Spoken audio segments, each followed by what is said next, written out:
India is bustling with people from all walks of life. People looking to fend a living, make a name, earn and feed their families. But what would you say is unique to the population of India?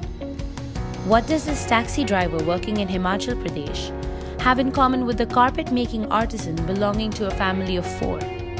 What do they have in common with a maid in Rajasthan, an unmarried tea and Maggi and sabzi seller in Shimla, and a full-time farmer with 6 dependents?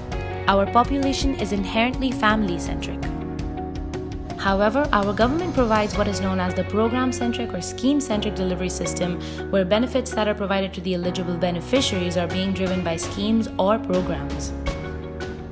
The system, however, focuses on individuals and schemes, which is why the benefits delivered may not be the most required benefits for beneficiaries. In addition to this, income certificate and SECC, which are used to determine the eligibility for this system, may not be the most reliable for welfare delivery. Introducing our solution for the population and the nation, the Family-Centric Welfare Services Delivery Model. Our tech-driven AI/ML tool focuses on family-centric eligibility and overcomes lack of data issue with human-in-loop AI as well as explainable AI. The tool identifies eligible beneficiaries and delivers the best benefits to each of these beneficiaries. We also developed our own socio-economic scale as well as a benefit categorization to ensure the most efficiency through this tool. The socio-economic status scale is a measure of a family's economic and social position in relation to others based on various variables. So we redefined the SES scale to cater to the needs of our research and solution. An example of some of the variables that we have included are type of house, caste of family, and monthly per capita income. In addition to this, we have categorized our benefits into 2 intents: basic intent, which includes housing, food, education, and health, and advanced intent, which includes occupation. All this data has been collected from various authentic sources using technical means to provide the most suitable benefits to each family. Hence, the government will be able to provide the right benefits to the right people at the right time.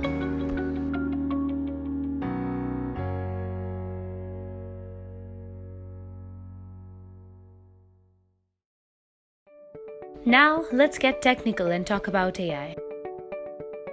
Over the past few years, data scarcity has emerged as a major challenge.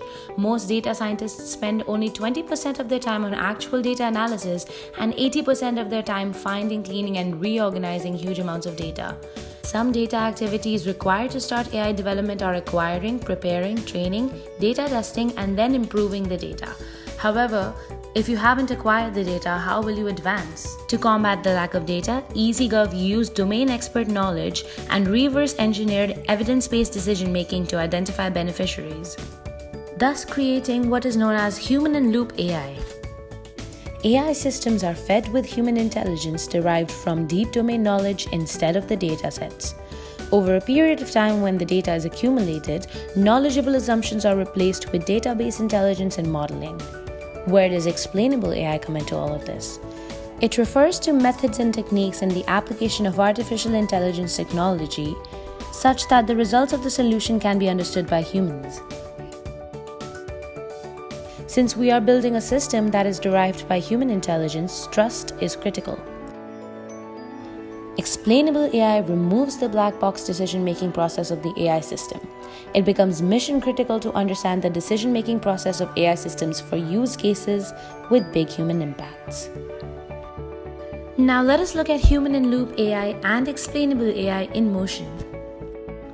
The very first step in the identification of eligible beneficiaries is the identification of socioeconomic parameters such as house value, house type. Once the socioeconomic parameters have been identified, these parameters are further arranged to build a structured profile graph. In this case, a residence profile graph has been shown. A graph is then finally created by the networking of all the major socioeconomic parameters, which is the merging of subgraphs that are required to build upon for a complete family profile, which results in an inference graph. Finally, a network requires a probability distribution to be assigned to each node. The probability is done with our expert domain knowledge. The backend of the tool, the inference graph, looks like this, where we have entered all our probabilities and we can see what nodes have been added, what graphs have been matched and saved, and what probabilities depend on how much affected all of these nodes or features or attributes are. Conditional probability distribution has been assigned with our expert domain knowledge to look at this backend, and it is extremely progressive since we are using existing family data and can potentially formulate a 10-year policy for them to bring them out of the welfare delivery system. We can also see what effect a feature or an attribute such as a light source would have on a benefit such as the house benefit. On the left-hand side, we can see the 5 different categorization of benefits we talked about earlier, as well as all the attributes listed within. And on the right side, we can see our simulation tool, which allows us to look at the weightage to each node and what the system recommends for how many people. This threshold can of course be changed and set according to the preferences.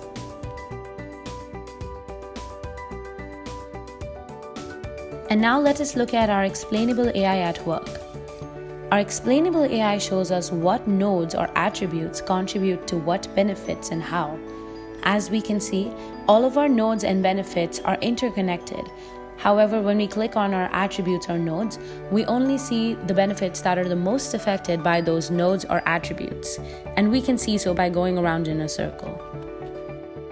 And the same we can check when we click on each of the benefits, where we get to see the top 10 nodes or attributes that contribute the most to the benefits. And finally, all of our back-end, front-end, human-in-loop and explainable AI leads us to this, where we can see the values inputted by 20 families and the composite benefits recommended based on the family's inputs, as well as the conditional probability distributions that have been assigned. Looking at Citizen 1, we can see the top recommended benefits for them.